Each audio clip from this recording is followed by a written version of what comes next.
قل يا عبادي الذين آمنوا اتقوا ربكم للذين أحسنوا في هذه الدنيا حسنة وأرض الله واسعة إنما يوفى الصابرون أجرهم بغير حساب قل إني أمرت أن أعبد الله مخلصا له الدين وأمرت لأن أكون أول المسلمين قل إني أخاف إن عصيت ربي عذاب يوم عظيم قل الله أعبد مخلصا له ديني فاعبدوا ما شئتم من دوني قل إن الخاسرين الذين خسروا أنفسهم وأهليهم يوم القيامة ألا ذلك هو الخسران المبين لهم من فوقهم ظلل من النار ومن تحتهم ظلل ذلك يخفف الله به عباده يا عبادي فاتقون والذين اجتنبوا الطاغوت أن يعبدوها وأنابوا إلى الله لهم البشرى فبشر عباد الذين يستمعون القول فيتبعون أحسنه أولئك الذين هداهم الله فأولئك هم أولو الألباب أفمن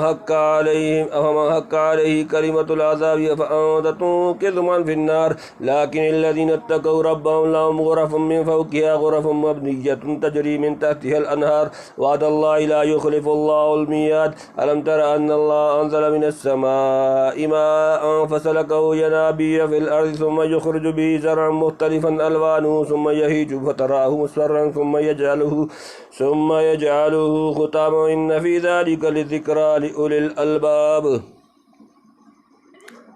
قل يا عبادي الذين آمنوا اتقوا ربكم للذين أحسنوا في هذه الدنيا حسنة وأرض الله واسعة إنما يوفى الصابرون أجرهم بغير حساب قل فرماتے ہیں یا عبادی اے میرے بندو الذین جو آمنوا ایمان لائے اتقوا تم ڈرو ربکم اپنا رب للذین ان کے لیے جنہوں نے احسنوا اچھے کام کیے فی میں ہذه الدنیا اس دنیا حسنة بلائی وأرض اللہ اور اللہ کی زمین واسعة وسیع انما اس کے سوا نہیں وفا پورا بدلہ دیا جائے گا صابرون صبر کرنے والے اجرهم ان کا اجر بغیر حساب بے حساب تو کہ بندو میرے جو یقین لائے ہو ڈرو اپنے رب سے جنہوں نے نیکی کی اس دنیا میں ان کے لیے بلائی اور زمین اللہ کی کشادہ ہے صبر کرنے والوں ہی کو ملتا ہے ان کا ثواب بے شمار یعنی اللہ کی طرف سے یہ پیغام پہنچا دو یعنی جس نے دنیا میں نیکی کی آخرت میں اس کے لیے بلائی دے یا یہ مطلب ہے کہ جس نے نیکی کی اس کو آخرت سے پہلے اسی دنیا میں بلائی ملے گی ظاہری یا باطنی یعنی اگر ایک ملک میں لوگ نیک راہ چلنے سے مانے ہو تو خدا کی زمین کشادہ ہے دوسرے ملک میں چلے جاؤ جہاں آزادی سے اس کے احکام بجا لا سکو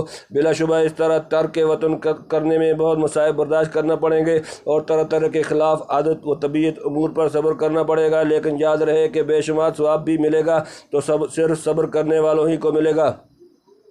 اس کے مقابلے میں دنیا کی سب سختیاں اور تکلیفیں ہیں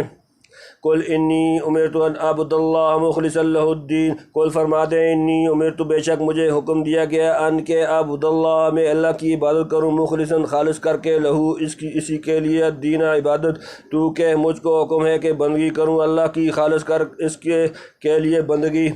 وَأُمِرْتُ لِأَنْ أَكُونَ أَوَّلَ مُسْلِمِينَ وَأُمِرْتُ اور مجھے حکم دیا گیا لِأَنْ اس کا اکون کہ میں ہوں اول پہلا المسلمین جمع مسلم فرمان بردار اور حکم ہے کہ میں ہوں سب سے پہلے حکم بردار چنانچہ آپ عالم شہادت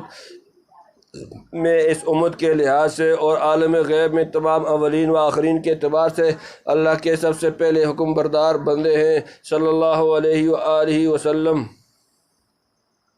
قل انی اخاف ان عصیت ربی عذاب یوم عظیم قل فرما دیں انی اخاف بے شک میں ڈرتا ہوں ان اگر عصیت میں نافرمانی کروں ربی اپنا پروردگار عذاب یوم عظیم ایک بڑا دن تو کہ میں ڈرتا ہوں اگر حکم نہ مانوں اپنے رب کا ایک بڑے دن کے عذاب سے یعنی مجھ جیسا معصوم و مقرب بھی اگر بفرض محال نافرمانی کرے تو اس دن کے عذاب سے معمون نہیں تاب دیگراں چہ رسد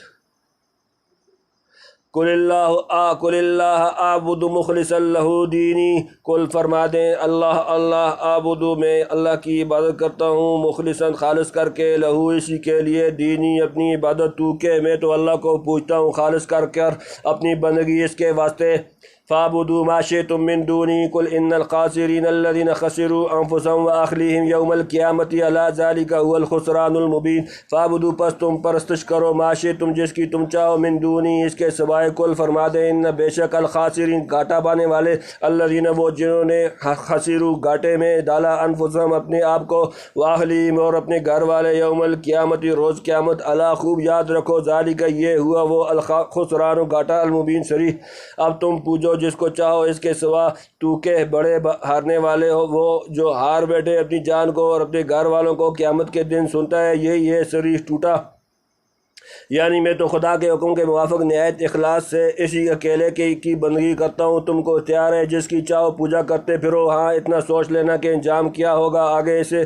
کھولتے ہیں، یعنی مشرکین نہ اپنی جان کو عذاب الہی سے بچا سکے، نہ اپنے گھر والوں کو، سب کو جہنم کے شعلوں کی نظر کر دیا، اس سے زیادہ خسارہ کیا ہوگا۔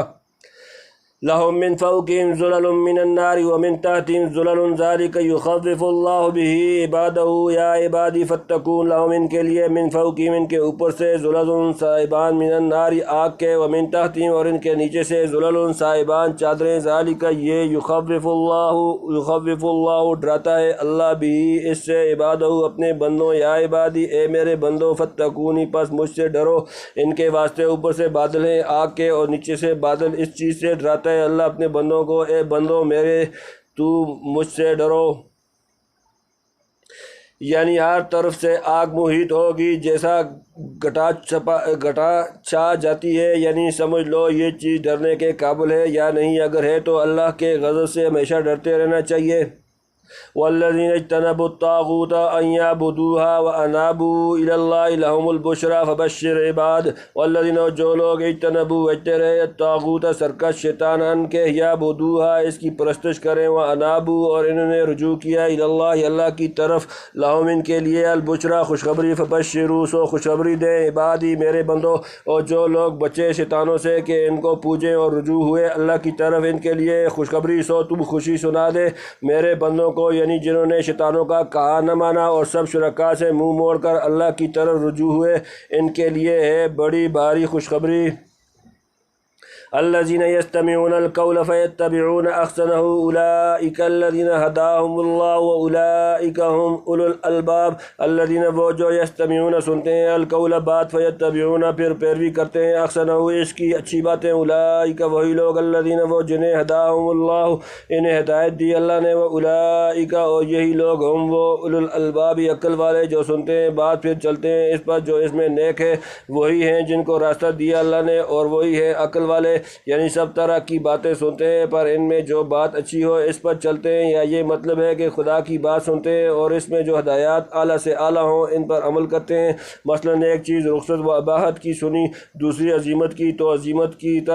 طرف جپٹتے ہیں، رخصتوں کا تتبع نہیں کرتے، یا یوں ترجمہ کرو کہ اللہ کا کلام سن کر اس کی بہترین باتوں کا اتباع کرتے ہیں کیونکہ اس کی ساری باتیں بہتر ہی ہیں۔ قضا قال المفسرون، حضرت شاہ صاحب نے ایک اور طرح اس کا مطلب بیان کیا ہے، چلتے ہیں اس کے نیک پر، یعنی حکم پر چلنا کہ اس کو کرتے ہیں اور منع پر چلنا کہ اس کو نہیں کرتے، اس کا کرنا نیک ہے اس کا نہ کرنا نیک ہے، یعنی کامیابی کا راستہ انہی کو ملا ہے کیونکہ انہوں نے عقل سے کام لے کر توحید خالص اور انابت الی اللہ کا راستہ اختیار کیا۔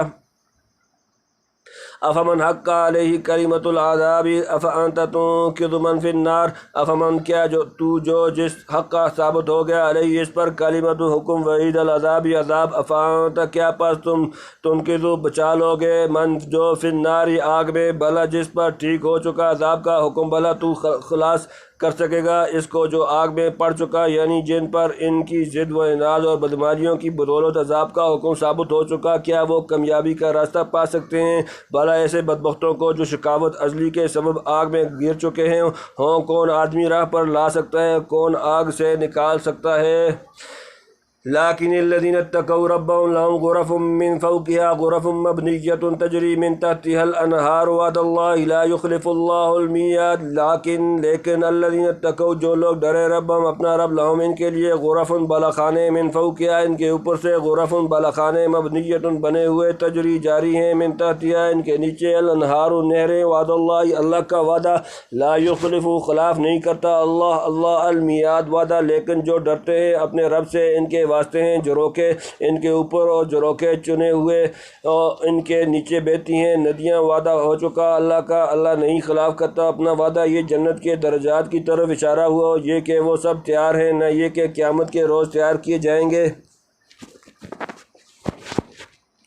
ألم تر أن الله أنزل من السماء ماء فسلكه ينابيع في الأرض ثم يخرج به زرعا مختلفا ألوانه ثم يهيج فتراه مصفرا ثم يجعله حطاما إن في ذلك لذكرى لأولي الألباب ألم تر کیا تو نے نہیں دیکھا ان اللہ کہ اللہ انزل اتارا من السماء آسمان سے مان پانی فسلکہ پھر چلایا اس کو ینابیع چشمے فی الارض زمین نے ثم پھر یخرج وہ نکالتا ہے بھی اس سے زرعن کھیتی مختلف الوانو اس کے رنگ ثم یہیج پھر وہ خشک ہو جاتی ہے فتراؤ پھر تو دیکھے اسے مصفرن زرد ثم یجعلہ پھر وہ کر دیتا ہے اسے ختامن چورا چورا ان بے شک فی ذالک اس میں لذکرہ البتہ نصیحت لأولی الالباب عقل والوں کے لیے تو نے نہیں دیکھا کہ اللہ نے اتارا آسمان سے پانی پھر چلایا وہ پانی چشموں میں زمین کے پھر نکالتا ہے اس سے کھیتی کئی رنگ بدلتے ہیں اس پر پھر آئے تیری تیاری پر تو دیکھے اس کا رنگ زرد پھر کر ڈالتا ہے اس کو چورا چورا بے شک اس میں نصیحت ہے عقل مندوں کے واسطے